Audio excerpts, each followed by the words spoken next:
Welcome students, मैं प्राध्यापक पुरुषोत्तम सुर्वे आप सभी का स्वागत करता हूं आपके अपने यूट्यूब चैनल पर सुर्वे सर सिद्धांत क्लासेस अकोला। देखिए, केमिकल काइनेटिक्स में हमने डिटर्मिनेशन ऑफ ऑर्डर ये टॉपिक देखा था और इस टॉपिक में हमने दो मेथड्स देखी है। सबसे पहले मेथड देखी थी हमने आइसोलेशन मेथड। आइसोलेशन मेथड में हमें R2 एंड R1 के बीच में एक थ्योरेटिकल रिलेशन तैयार करना है और फिर ऑब्जर्व रिलेशन के साथ उसे मैच करेंगे, उसे इक्वेट करेंगे तो हमें क्या मिलेगी, order of reaction with respect to that reactant मिल जाएगी। तो आइसोलेशन मेथड का ये हमने देखा है और यही हमें यूज करना है न्यूमेरिकल सॉल्व करते वक्त। आइसोलेशन मेथड ये सुटेबल थी किसके लिए, जब किसी रिएक्टेंट की पावर होल नंबर होगी, इंटीग्रल वैल्यू होगी 0, 1, 2, 3, 4 ऐसी वैल्यूज होंगी तो हमें square, cube, fourth power, fifth power calculate करना आसान जाता है। लेकिन अगर पावर फ्रैक्शनल है तो फ्रैक्शनल पावर के साथ कैलकुलेशन करना हमें डिफिकल्ट जाता है और इसलिए आइसोलेशन मेथड वहां पे ज्यादा कुछ हमें मददगार साबित नहीं होगी। तो इसके लिए हमने दूसरी मेथड देखी थी जो थी method of initial rate. Actually method of initial rate ये जो है वो आइसोलेशन मेथड ही है, उसमें सिर्फ हम ग्राफिकल टच देते हैं। तो मेथड ऑफ इनिशियल रेट में हम आइसोलेशन मेथड में जो करते हैं वही सब कुछ यहाँ पे भी करते हैं, सिर्फ यहाँ पे log of rate of reaction versus log of concentration of reactant को प्लॉट करते हैं। और जब ये ग्राफ प्लॉट करते हैं तो इसका जो फॉर्मेट है y = mx+c ऐसा आता है, मतलब लाइन स्ट्रेट है, नॉट पासिंग थ्रू ओरिजिन। अब इसका स्लोप क्या रहेगा, पॉजिटिव होगा तो विथ पॉजिटिव स्लोप मिलेगा और पावर अगर रिएक्टेंट की निगेटिव आती है तो हमें क्या नहीं मिलेगा, नेगेटिव स्लोप के साथ ग्राफ मिल जाएगा। तो log of rate of reaction versus log of concentration of reactant जब हम प्लॉट करते हैं तो ये हमें straight line not passing through origin मिलती है विथ पॉजिटिव और may be with negative slope. और इसका जो स्लोप है वो डायरेक्टली हमें क्या देगा, order of reaction with respect to that reactant. अब स्लोप जो भी आएगा वो हम देख लेंगे, tan थीटा की वैल्यू थीटा मेजर कर लेंगे और थीटा की वैल्यू मालूम हुई तो tan थीटा कैलकुलेट करेंगे। अब वो जो भी वैल्यू आएगी that will be the order of reaction with respect to that reactant. तो ऐसा हर एक रिएक्टेंट के लिए हम ग्राफ प्लॉट करेंगे और हर एक ग्राफ का स्लोप देखेंगे और सारे स्लोप की सम करेंगे तो हमें क्या मिलेगा, ओवरऑल ऑर्डर ऑफ रिएक्शन मिलेगा। तीसरी जो मेथड है बहुत ही सिंपल सी मेथड है, उसे हम ट्रायल एंड एरर मेथड बोलते हैं। तो third method to determine order of reaction, trial and error method.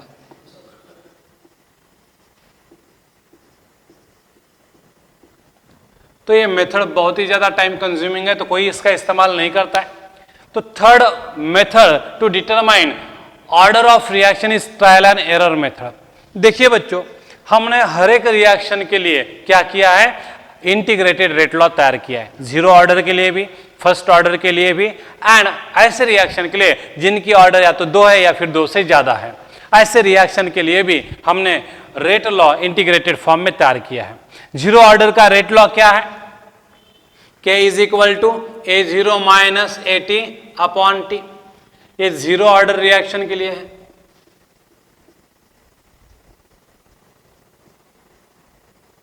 तो जीरो ऑर्डर रिएक्शन के लिए रेट लॉ हमने तैयार किया है, डेरिवेशन भी देखा है। फर्स्ट ऑर्डर के लिए हमने रेट लॉ तैयार किया था 2.303/T log to the base 10 A0/AT। And फिर तीसरा एक इक्वेशन देखा था, तीसरा इंटीग्रेटेड लॉ देखा था जो सारे पॉजिटिव ऑर्डर के लिए एप्लीकेबल है। और nth ऑर्डर रिएक्शन, समझो कि हमारी रिएक्शन nth ऑर्डर है और n की वैल्यू इक्वल टू और ग्रेटर देन 2 है, तो फिर उसके लिए हमने इक्वेशन डिराइव किया था, आपको याद होगा तो K = 1/n-1t in bracket 1/AT to the power n-1 minus 1/A0 to the power n-1। अब second, third, fourth, fifth order के लिए हमारे पास रेट लॉज है, तो सारे रिएक्शन के लिए हमारे पास इंटीग्रेटेड रेट लॉज है। अब इनका इस्तेमाल करके हम ट्रायल एंड एरर मेथड से ऑर्डर ऑफ रिएक्शन ढूंढ सकते हैं। उसके लिए हमें क्या करना पड़ेगा, तो हमें उसके लिए रिएक्शन कैरी आउट करनी पड़ेगी। रिएक्शन कैरी आउट करके क्या ढूंढना पड़ेगा, तो टाइम t = 0 के लिए कॉन्सेंट्रेशन कितना रहेगा, A0, ये तो हमें मालूम है। फिर टाइम t = T1 के लिए कॉन्सेंट्रेशन कितना है, टाइम t = T2 के लिए कॉन्सेंट्रेशन कितना है। तो अलग अलग टाइम इंटरवल पर हमें कॉन्सेंट्रेशंस फाइंड आउट करना है, बराबर है। तो हमें अलग अलग टाइम इंटरवल के बाद कितना रिएक्टेंट बाकी बचा है इसकी वैल्यू मिलेगी। तो t इक्वल टू 0 के लिए E0, t equal to T1 के लिए A1, T2 के लिए A2, T3 के बाद A3, T4 के बाद कितना रिएक्टेंट बचा है A4, T5 के बाद कितना रिएक्टेंट बाकी बचा है A5। तो ये 1 से लेकर A5 तक ये किसकी वैल्यूज है AT की after this given time intervals. A0 क्या है इनिशियल कॉन्सेंट्रेशन है। तो हम रिएक्शन कैरी आउट करेंगे और इसका ये डाटा कलेक्ट करेंगे अलग अलग टाइम इंटरवल के बाद कितना रिएक्टेंट बाकी बचा है। तो हमें A0 की वैल्यू मालूम है, टाइम की वैल्यू मालूम है, AT की वैल्यू मालूम है। A0 की वैल्यू मालूम है, टाइम की वैल्यू मालूम है, AT की वैल्यू मालूम है। तो हमें इस डाटा से अलग अलग टाइम के लिए AT की वैल्यू मिलेगी, A0 की वैल्यू मिलेगी। तो हम ये डाटा इस फॉर्मूले में रख के देखेंगे तो अलग अलग टाइम के लिए AT की वैल्यू डालने के बाद K की वैल्यू अगर कांस्टेंट आती है, सारे रीडिंग के लिए K की वैल्यू कांस्टेंट आती है, मतलब रिएक्शन क्या है जीरो ऑर्डर का रेट लॉ सेटिस्फाई कर रही है, मतलब that reaction must be a zero order reaction. तो ये जो डाटा हमने ऑब्जर्वेशन से कलेक्ट किया है, एक्सपेरिमेंट से कलेक्ट किया है, वो डाटा हम इस फॉर्मूले में डालेंगे, अलग अलग डिफरेंट टाइम के लिए डिफरेंट AT की वैल्यू पुटअप करेंगे और फिर K की वैल्यू कांस्टेंट आएगी, आने लगेगी, तो हम बोलेंगे कि ये जीरो ऑर्डर का रेट लॉस सेटिस्फाई हो रहा है, reaction is of zero order. अगर हमने T के लिए डिफरेंट ATs की वैल्यू डाल दी और हर बार K अलग अलग पाया जा रहा, मतलब ये इक्वेशन सेटिस्फाई नहीं हो रहा है, मतलब रिएक्शन जीरो ऑर्डर की नहीं है। जीरो ऑर्डर की नहीं होगी तो फिर वन ऑर्डर की होगी, फर्स्ट ऑर्डर की होगी। तो फिर अलग अलग T के लिए हम AT की वैल्यू डाल देंगे, A0 की तो वैल्यू है ही, तो अलग अलग T के लिए हम करस्पॉन्डिंग AT की वैल्यू डालेंगे और K की वैल्यू अगर कांस्टेंट आती है मतलब ये इक्वेशन सेटिस्फाई हो रहा है, मतलब रिएक्शन क्या है फर्स्ट ऑर्डर की है। अगर T के लिए हमने AT की वैल्यू डाल के देखी अलग अलग और K की वैल्यू हर बार अलग अलग आ रही है, मतलब फर्स्ट ऑर्डर रिएक्शन का इक्वेशन सेटिस्फाई नहीं हो रहा है, तो रिएक्शन फर्स्ट ऑर्डर की नहीं है, तो फिर वो सेकंड ऑर्डर की होगी, नहीं तो फिर थर्ड ऑर्डर की होगी। तो ये जो हमने डाटा कलेक्ट किया है A0 एंड T के लिए AT का, तो यहाँ पे हम रखते जाएंगे और डिफरेंट टाइम इंटरवल के बाद डिफरेंट ATs की वैल्यू जो मिलेंगी वो हम इस फॉर्मूले में रखते जाएंगे और K की वैल्यू कांस्टेंट आती है तो हम कहेंगे कि वो इक्वेशन सेटिस्फाई हो रहा है, और जो इक्वेशन सेटिस्फाई हो रहा है वो हिसाब से क्या होगी रिएक्शन की ऑर्डर होगी। ये इक्वेशन सेटिस्फाई हो रहा है तो reaction is of zero order. अगर डिफरेंट T के लिए डिफरेंट AT की वैल्यूज डाल दी मैंने और K की वैल्यू कांस्टेंट आती है, मतलब reaction is of first order. तो इस तरह से हम इक्वेशन में T एंड AT की वैल्यू डाल देंगे और K की वैल्यू ऑब्जर्व करेंगे। हर टाइम के लिए AT की वैल्यू डालने के बाद K की वैल्यू अगर कांस्टेंट आ रही है मतलब वो इक्वेशन सेटिस्फाई हो रहा है, मतलब वो रिएक्शन की ऑर्डर हमें मिल जाएगी। तो इस तरह से हम ट्रायल एंड एरर मेथड का इस्तेमाल करके भी ऑर्डर ऑफ रिएक्शन निकाल सकते हैं। लेकिन अगर हमारी रिएक्शन फ्रैक्शनल ऑर्डर की है और हम उसे कंसिडर कर ही नहीं रहे तो फिर फर्स्ट जीरो के बाद फर्स्ट, फर्स्ट के बाद सेकंड, सेकंड के बाद थर्ड, ऐसा हम आगे जाएंगे। लेकिन 1.5 अगर ऑर्डर का रिएक्शन है और उसके बारे में हम सोच ही नहीं रहेंगे तो फिर हमें वो रिएक्शन की ऑर्डर कभी मिलेंगी भी नहीं। तो बेटर वे, अगर हमें एक्यूरेट ऑर्डर निकालनी है तो मेथड ऑफ इनिशियल रेट को इस्तेमाल करना चाहिए। लेकिन method of initial rate graphical touch वाली मेथड है, तो हम प्लेन साइंस स्टडी कर रहे हैं, ग्राफ वगैरह निकालने का हमें मौका नहीं मिलता, इसलिए हम ज्यादा किसको यूज करते हैं अपने सिलेबस में आइसोलेशन मेथड को, ट्रायल एंड एरर मेथड को असल जिंदगी में भी कोई ज्यादा यूज नहीं करता, क्योंकि इसमें आंसर जल्दी मिलेगा इसकी कोई गारंटी नहीं है। तो ये था बच्चों how to determine order of reaction. इसमें हमने तीन मेथड्स देखे, isolation method, method of initial rate and last देखा था ट्रायल एंड एरर मेथड। इसके लिए हमें सारे ऑर्डर के लिए रेट लॉज मालूम चाहिए इंटीग्रेटेड फॉर्म वाले। अगर वो मालूम है तो हम हमारा डाटा उसमें फिलअप करके देखेंगे और फिर देखेंगे डाटा सेटिस्फाई, इक्वेशन सेटिस्फाई हो रहा कि नहीं गिवन डाटा से, तो फिर हमें पता चलेगा कि रिएक्शन की ऑर्डर क्या है। तो इसे ट्रायल एंड एरर मेथड बोलते हैं। अब इसके बाद हमें सूडो ऑर्डर रिएक्शन का एक एग्जाम्पल दिया हुआ है, सूडो ऑर्डर रिएक्शन का एग्जाम्पल दिया है और उसमें हमने सिर्फ कौन सी रिएक्शन स्टडी की है, सूडो फर्स्ट ऑर्डर रिएक्शन। और इसका एग्जाम्पल हमें दिया गया था कौन सा, acidic hydrolysis of Easter.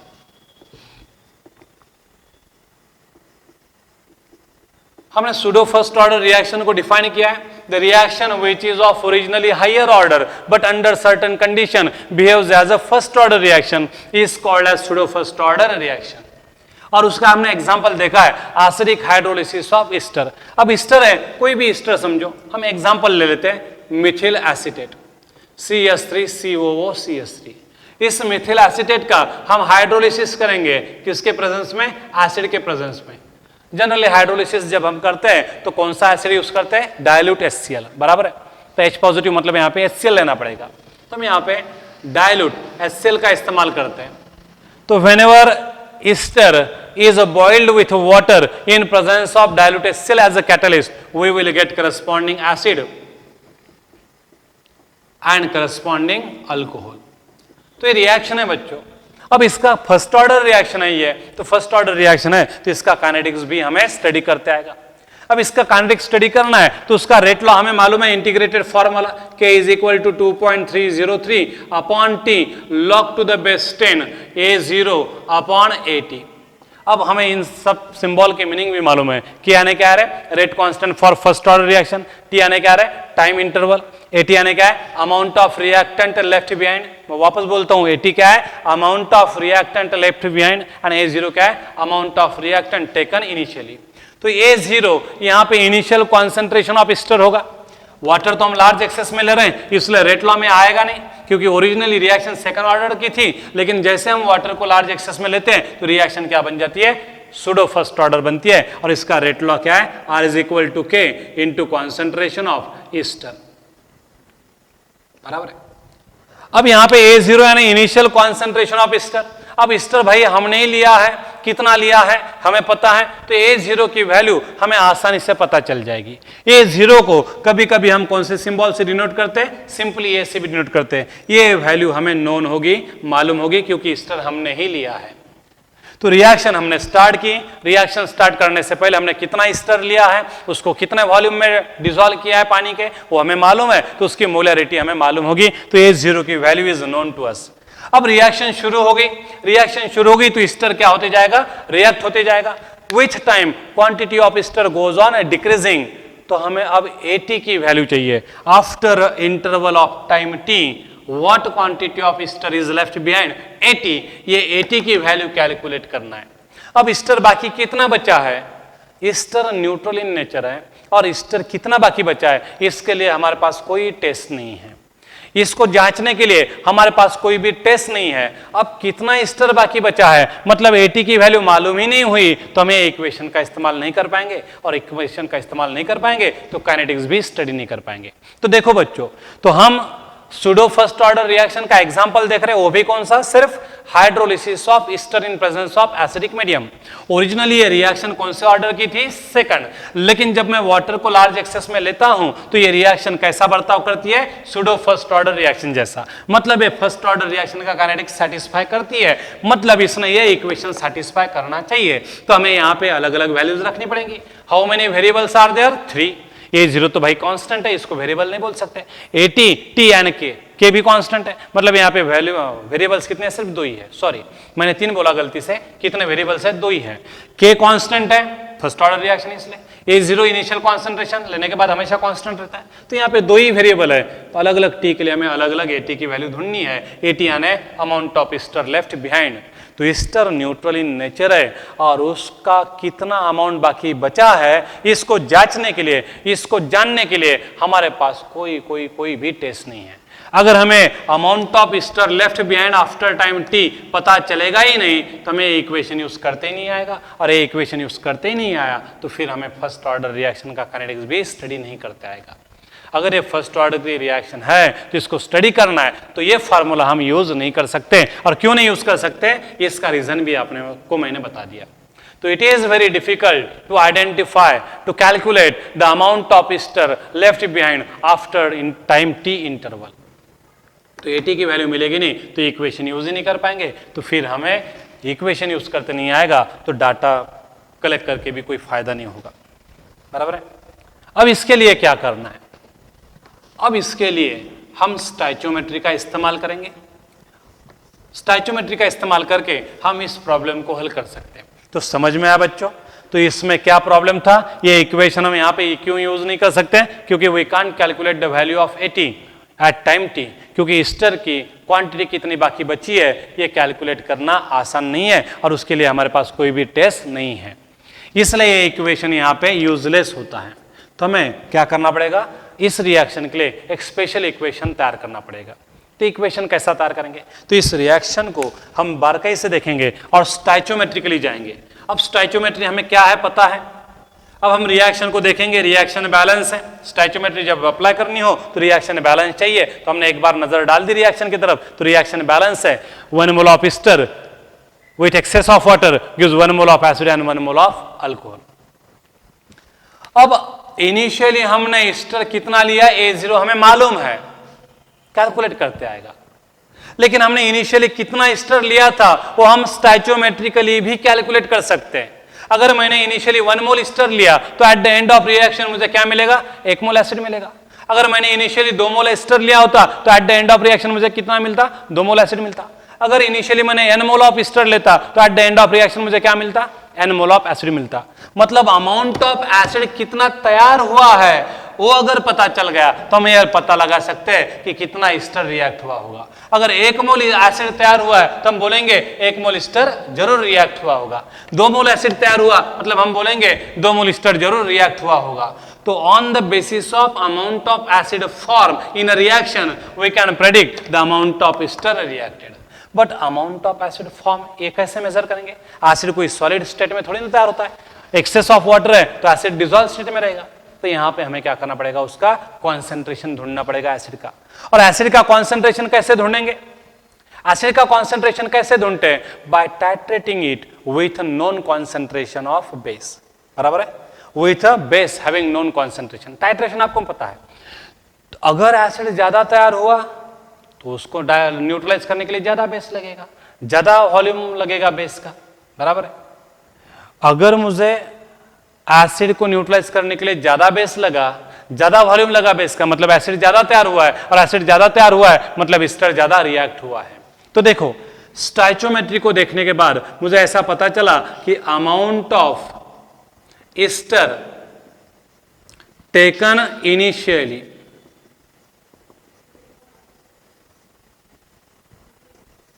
is directly proportional to the amount of acid, कौन सा? Acetic acid form at the end of reaction, at the end of reaction. An amount of acetic acid form at the end of reaction is directly proportional to the volume of base required to neutralize acetic acid only. बराबर है। तो ये relation आप समझ में लीजिएगा। Amount of ester taken initially is directly proportional to the amount of acid form at the end of reaction. At the end of reaction ज्यादा acid तैयार हुआ मतलब ज्यादा हमने ईस्टर लिया था initially. At the end of reaction कम acid तैयार हुआ तो इसका मतलब होगा हमने इनिशियली कम ईस्टर लिया होगा।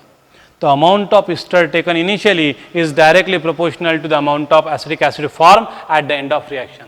An amount of acetic acid form at the end of reaction is directly proportional to the volume of base required to neutralize acetic acid only at the end of reaction. At the end of reaction. तो इस तरह से हम जाएंगे, logically जाएंगे और फिर इस सुडो फर्स्ट ऑर्डर के लिए एक क्या करेंगे? रेट लॉ तैयार करेंगे जो हम फिर यूज कर पाएंगे। ठीक है बच्चों, तो इतना समझ में आ गया। अब जब हम रिएक्शन करेंगे बच्चों तो उसके लिए क्या करना पड़ेगा? तो हमें एक राउंड बॉटम फ्लास्क लेना पड़ता है। इस राउंड बॉटम फ्लास्क में हम पानी लेंगे एक्सेस में, इसमें एसिड डाल देंगे HCl और इसमें थोड़ा बहुत ईस्टर डाल देंगे। तो यहाँ पे मैंने क्या डाल दिया? ईस्टर प्लस HCl डाल दिया प्लस वाटर डाल दिया। अब टाइम t इक्वल टू 0 चल रहा है। टाइम t इक्वल टू 0 है मतलब रिएक्शन अभी स्टार्ट हुई नहीं, तो कॉन्सेंट्रेशन ऑफ एसिटिक एसिड कितना होगा रे? वो भी 0 होगा। बराबर है। तो हमने रिएक्शन शुरू की एक्सपेरिमेंटली, अब सच में रिएक्शन कर रहे हैं। तो हमने क्या किया? एक बड़ा सा राउंड बॉटम फ्लास्क लिया 1 लीटर कैपेसिटी वाला, उसमें हमने एक्सेस ऑफ वाटर लिया जितना हमें चाहिए था जरूरत के हिसाब से। फिर उसमें हमने नॉन क्वांटिटी ऑफ ईस्टर डाल दिया और उसमें थोड़ा बहुत HCl डाल दिया, क्योंकि HCl यहाँ पे कैटलिस्ट है, वैसे भी वो रिजनरेट होने वाला है लास्ट में। तो हमने HCl का जितना डालना चाहिए था हिसाब से उतना HCl डाल दिया। अब ये मिक्सचर अपने आप रिएक्ट नहीं होगा, क्योंकि रिएक्शन क्या है? हाईली एंडोथर्मिक है। तो ये रिएक्शन अपने आप शुरू नहीं होगी, जब तक इसे हीट नहीं करेंगे तब तक रिएक्शन आगे चलेगी नहीं। तो हमने ये मिक्सचर तैयार कर दिया, इन सबको मिक्स कर दिया, अभी रिएक्शन शुरू नहीं हुई है, टाइम t इक्वल टू 0 है, तो यहाँ पे एसिडिक एसिड अभी भी तैयार नहीं हुआ है, यहाँ पे सिर्फ कौन है, HCl है, बराबर है। यहाँ पे अभी फिलहाल कौन है, सिर्फ HCl है, यहाँ पे सिर्फ कौन है, HCl है। तो हम क्या करेंगे, तो इस बिकर में, इस कोनिकल फ्लास्क में का, सॉरी इस राउंड बॉटम फ्लास्क में का हम 5 ml सैंपल निकालेंगे, 5 ml सैंपल निकालेंगे और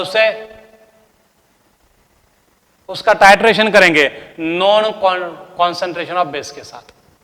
तो टाइट्रेशन में कोनिकल फ्लास्क होता है, इसमें ये ब्यूरेट है, आपको पता है, इसमें हमने 5 ml सैंपल लिया है। अब इस 5 ml सैंपल में कौन है, ईस्टर है, वाटर है, HCl है। ईस्टर तो न्यूट्रल है, वो तो न्यूट्रलाइज होगा नहीं, पानी भी न्यूट्रल है, वो भी न्यूट्रलाइज होगा नहीं, मतलब जो भी न्यूट्रलाइज होगा HCl, और HCl के लिए ही क्या लगेगा, बेस लगेगा। तो हमने यहाँ पे 5 ml सैंपल लिया, 5 ml सैंपल लेने के बाद इसे हमने टाइट्रेट किया, और टाइट्रेट करने के बाद हमने एंड पॉइंट देख लिया, और एंड पॉइंट पर कितना वॉल्यूम ऑफ बेस लगा वो फाइंड आउट कर दिया। तो time t is equal to 0 के लिए हमें क्या मिला, V0। V0 क्या है, volume of base required to neutralize. देखिए हम थोड़ा सा इधर ही लिखते हैं, आपको देखो बच्चों ये समझ में आया, amount of ester taken initially is directly proportional to the amount of acid formed at the end of reaction, and amount of acid formed at the end of reaction is directly proportional to the volume of base required to neutralize acetic acid only। वापस हम इस topic पर आएंगे, कोई problem नहीं, अभी ये data लिख देते हैं बराबर। तो आपको यहां तक समझ में आया। तो हमने 5 ml सैंपल निकाला शुरुआत में, इस 5 ml सैंपल में सिर्फ और सिर्फ एक ही एसिड है, कौन सा है, HCl। तो इस HCl को न्यूट्रलाइज करने के लिए कितना वॉल्यूम लगा, तो when time t is equal to 0 then V0 is the volume of base required to neutralise only HCl, बराबर है। अब यहाँ पे HCl है, कोई एसिडिक एसिड तैयार हुआ ही नहीं, तो जो भी वॉल्यूम ऑफ बेस लगेगा वो सिर्फ किसे न्यूट्रलाइज करने के लिए लगेगा, HCl के लिए। अब हमने इसके नीचे क्या कर दिया, बर्नर लगा दिया है और इसे हीट करना शुरू कर दिया है। अब जैसे जैसे हम इसे हीट करेंगे तो क्या होगा, रिएक्शन आगे जाएगी, ईस्टर धीरे धीरे क्या होगा, हाइड्रोलिसिस में चला जाएगा और एसिडिक एसिड तैयार होने लगेगा। रिएक्शन भी लिख देता हूं मैं यहाँ पे, CH3 COO CH3 plus water in presence of HCl gives CH3 COOH plus क्या है, CH3OH। तो जैसे जैसे अब मैं हीट कर रहा हूं, टाइम आगे जा रहा है, तो एसिडिक एसिड की क्वांटिटी बढ़ेगी। तो जब मैं t इक्वल टू 10 मिनट पर, जब time t equal to 10 minute होगा तो मैं क्या करूंगा, वापस से इसमें का 5 ml सैंपल निकालूंगा। अब जो मैंने 5 ml सैंपल निकाला है, उस 5 ml में HCl तो है ही, लेकिन थोड़ा बहुत तैयार हुआ एसिडिक एसिड भी है। मतलब अब इस 5 ml को न्यूट्रलाइज करने के लिए वॉल्यूम ऑफ बेस पहले से कैसा लगने वाला है, ज्यादा की कम। HCl तो एज इट इज है, जितना था उतना है, अब उसमें थोड़ा बहुत एसिडिक एसिड की भी क्वांटिटी बढ़ गई। एसिड की क्वांटिटी बढ़ गई तो time t equal to 10 minute पर अब वॉल्यूम ऑफ बेस जो लगेगा वो पहले से ज्यादा लगेगा। तो time t equal to 10 minute पर मैं क्या करूंगा, V10 मेजर करूंगा। तो time t equal to 10 minute पर मैं V10 मेजर करूंगा। V10 क्या है, volume of base required to neutralize HCl plus acetic acid at 10 minute, बराबर है। अब मैं अगेन रिएक्शन को हीट करूंगा और 10 मिनट होने दूंगा। 10 मिनट में और भी थोड़ा बहुत एसिडिक एसिड तैयार हुआ है, तो 20 मिनट के बाद HCl तो है ही जितना है उतना, लेकिन एसिडिक एसिड की क्वांटिटी पहले से ज्यादा तैयार हुई, पहले से एसिडिक एसिड की क्वांटिटी ज्यादा तैयार हुई, तो पहले से भी ज्यादा क्या लगेगा, वॉल्यूम ऑफ बेस लगेगा उसे न्यूट्रलाइज करने के लिए। तो volume of base required to neutralize HCl plus acidic acid at 20 minute. तो ये V की वैल्यू बढ़ते जाएगी, क्योंकि एसिडिक एसिड की क्वांटिटी समय के साथ अब बढ़ते जा रही है। एसिड की क्वांटिटी बढ़ते जा रही है, तो उसे न्यूट्रलाइज करने के लिए मोर एंड मोर बेस का वॉल्यूम लगते जाएगा। तो V0 से ज्यादा होगा V10, V10 से ज्यादा होगा V20, ऐसा हम करते जाएंगे। अनगिनत, मतलब जितने लेने हैं उतने रीडिंग लेंगे। तो t equal to t minute पर मैं वॉल्यूम मेजर करूंगा VT क्या है, volume of base required to neutralize HCl plus acetic acid both at t minute. अब रिएक्शन फर्स्ट ऑर्डर की है, सुडो फर्स्ट ऑर्डर की है, खत्म तो होने वाली नहीं है क्योंकि उसके लिए इनफाइनाइट टाइम चाहिए। तो हम क्या करेंगे, रिएक्शन को अब स्ट्रांगली हीट करना शुरू कर देंगे। 4-5 घंटे तक अच्छे से स्ट्रांगली हीट करेंगे और 4-5 घंटे के बाद रिएक्शन 99.9% कंप्लीट हो ही जाएगी। मतलब टेंटेटिवली ऐसा समझो कि 100% रिएक्शन हो गई। तो at time t equal to infinity अब हम हिट करते जा रहे 10 मिनट हो गए, 20 मिनट हो गए, 100 मिनट हो गए, 150 मिनट हो गए, 300 मिनट हो गए, 400 मिनट हो गए, 500 मिनट हो गए। 500 मिनट में 99.9 के आसपास रिएक्शन हो जाएगी। ऐसा समझो कि 500 मिनट क्या है, इनफाइनाइट टाइम ही है, रिएक्शन खत्म ही हो गई। तो मैं 500 मिनट को इन्फिनिटी बोल देता हूं। तो at the end of reaction t equal to कितना होगा, समझो 500 मिनट को हम इन्फिनिटी कह रहे हैं क्योंकि 500 मिनट में लगभग पूरी रिएक्शन खत्म हो चुकी है। तो t इक्वल टू इन्फिनिटी पे क्या लगेगा, v इन्फिनिटी, ये वॉल्यूम ऑफ बेस लगेगा। तो v इन्फिनिटी क्या है, volume of base required to neutralize HCl plus acetic acid at end of reaction, बराबर है, एट एंड ऑफ रिएक्शन। तो इस तरह से हमने भाई अलग अलग टाइम इंटरवल पे क्या किया है, बेस का वॉल्यूम मेजर किया है। वॉल्यूम ऑफ बेस से हमें अमाउंट ऑफ एसिड कितना तैयार हुआ ये समझेगा, और वॉल्यूम ऑफ एसिड कितना तैयार हुआ इससे हमें अमाउंट ऑफ एस्टर कितना रिएक्ट हुआ ये समझेगा। तो अब देखो, तो ये इस तरह से हमने एक्सपेरिमेंट किया और एक्सपेरिमेंट करने के बाद ये डाटा भी कलेक्ट कर लिया है। तो अलग अलग टाइम इंटरवल पे volume of base required to neutralize the taken sample वो हमने फाइंड आउट किया, V0, V10, V20, V10 and V infinity, कई सारे रीडिंग्स ले लिए। अब हमें मालूम है रिएक्शन को देखने के बाद amount of ester taken initially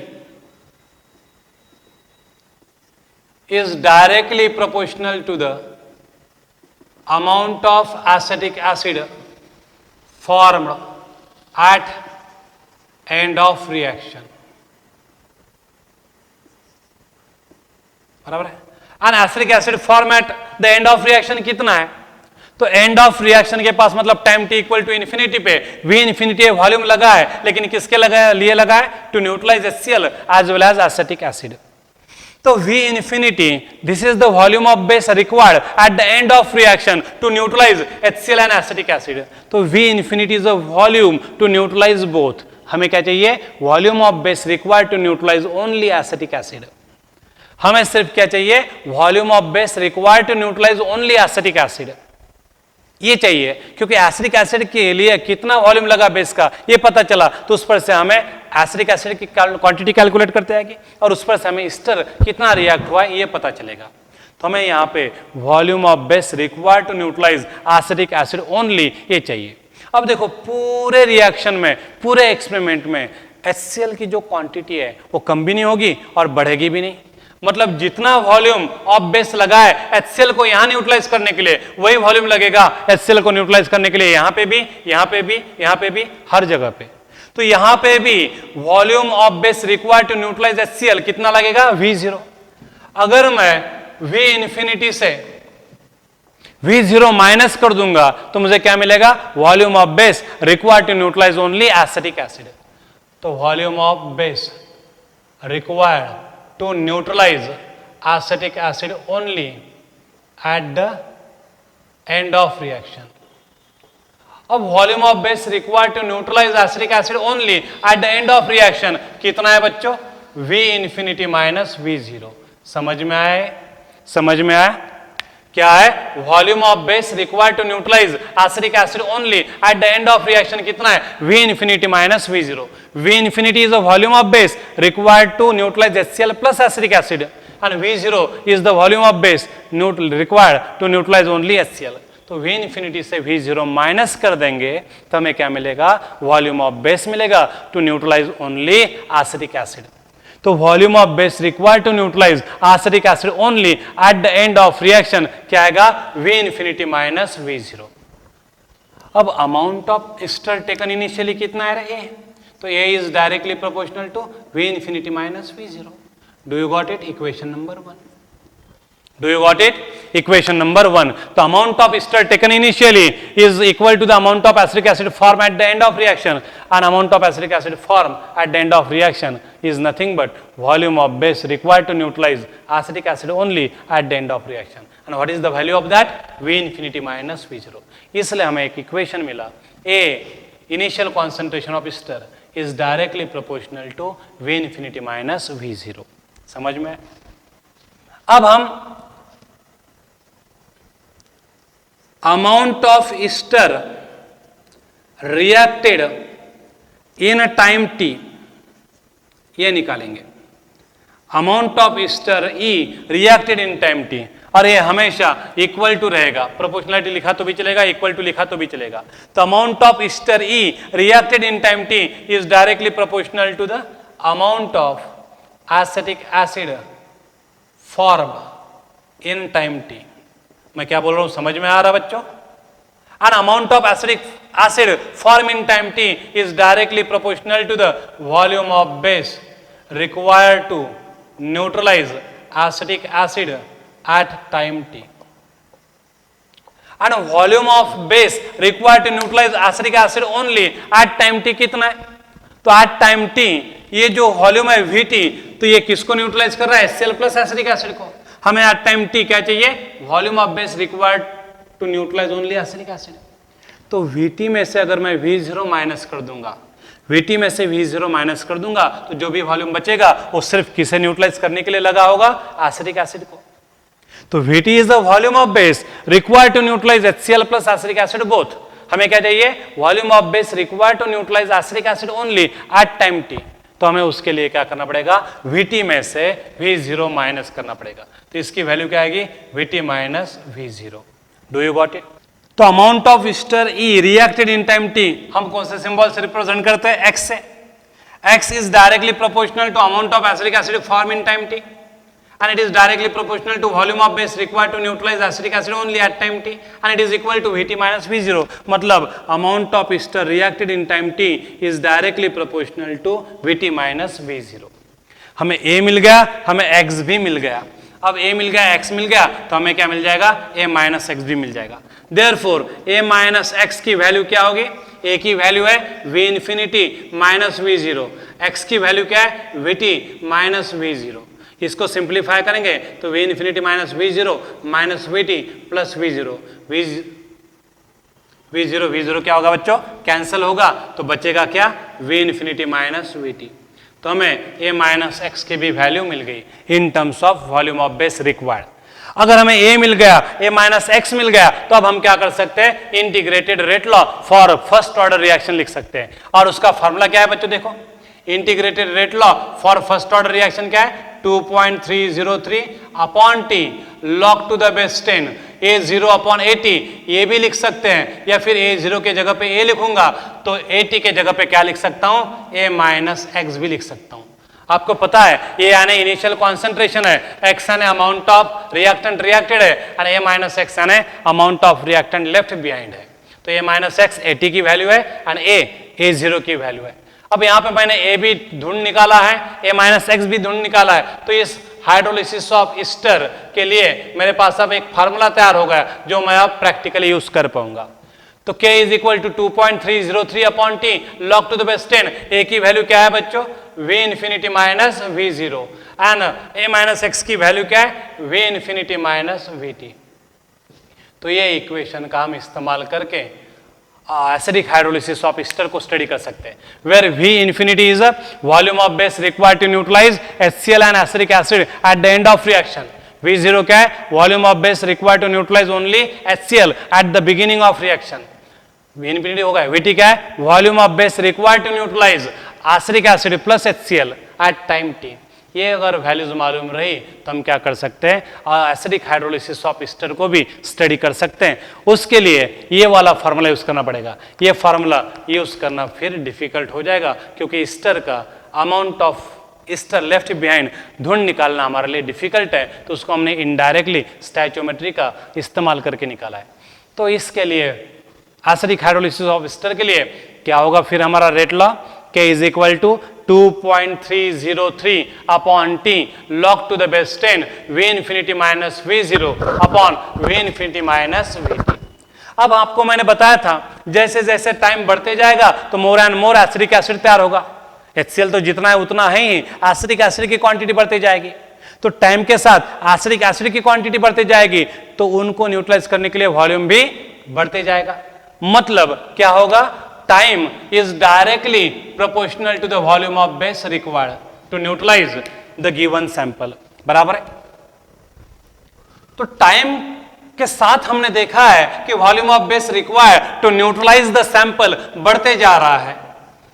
मतलब वॉल्यूम ऑफ बेस के साथ टाइम क्या है, डायरेक्टली प्रोपोर्शनल है। तो मैं ऐसा लिख सकता हूं टी इन्फिनिटी मतलब होल टाइम इंटरवल, शुरुआत से लेकर आखिरी तक टी इन्फिनिटी, ये टाइम इंटरवल को नाम देंगे हम, शुरुआत से लेकर आखिरी तक। समझो 500 मिनट रिएक्शन हुए तो टी इन्फिनिटी की वैल्यू कितनी होगी, 500 मिनट। तो T infinity is directly proportional to V infinity. T0 is directly proportional to V0. बराबर है। T0 is directly proportional to V0 and TT is directly proportional to VT. तो मैं V infinity की जगह पे T इंफिनिटी डाल सकता हूँ, V0 की जगह पे T0 और VT की जगह पे TT डाल सकता हूँ। तो यही इक्वेशन मैं कैसे लिख सकता हूँ, 2.303 upon T log to the base 10 V infinity minus V0 upon V infinity minus VT।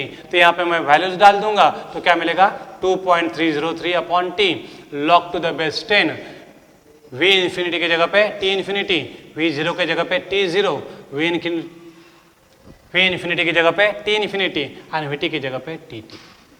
तो ये भी इक्वेशन टाइम के टर्म में आप यूज कर सकते हो।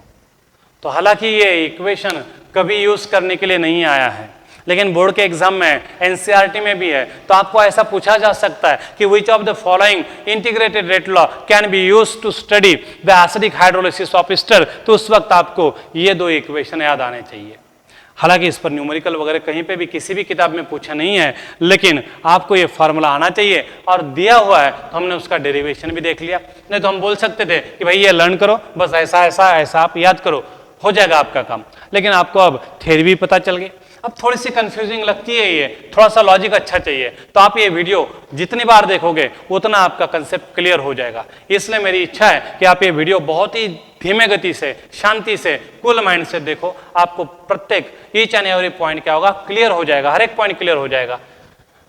तो ये वीडियो लेक्चर आपने देखना, ये इक्वेशंस कैसे आए हैं वो भी पता चल जाएंगे, आपको कोई डाउट नहीं आएगा। ठीक है बच्चों, तो आज हम यहाँ पे रुकते हैं। कल से हम लास्ट टॉपिक शुरू कर देंगे, कौन सा, मॉलिक्यूलरिटी ऑफ रिएक्शन, एंड एक दूसरा टॉपिक देखेंगे कोलिजन थ्योरी। अब 2-3 लेक्चर में हमारा ये टॉपिक ही खत्म होने जा रहा है। उसके बाद हम न्यूमेरिकल्स को स्टार्ट करेंगे। न्यूमेरिकल्स हम लेंगे जैसे हमने इलेक्ट्रोकेमिस्ट्री के न्यूमेरिकल्स टॉपिक के बाद जस्ट लिए थे, अब ये पूरी थ्योरी होने के बाद ले रहे हैं। तो वो भी वीडियो लेक्चर्स आपके लिए बहुत ही इंपॉर्टेंट साबित होंगे, आपको उन्हें भी देखना है। तब तक के लिए हम रुकते हैं। थैंक यू बच्चों।